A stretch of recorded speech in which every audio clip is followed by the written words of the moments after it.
এদিকে এসে বসে আছে লাফাতে।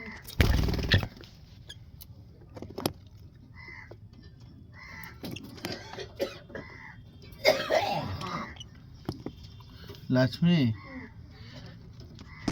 পাখিটা ওর মায়ের মতো দেখাই গেছে। হাড়ির ভিতরে দেখো ঘুরে বেড়াচ্ছে পাখিটা, দেখো বড় হয়ে গেছে একটা। ওই দেখো মায়ের মতো সব বড় হয়ে গেছে। ওর মতো আছে। নেচারটা তো ফুটবে না, অনেক দেরি করে ফুটবে।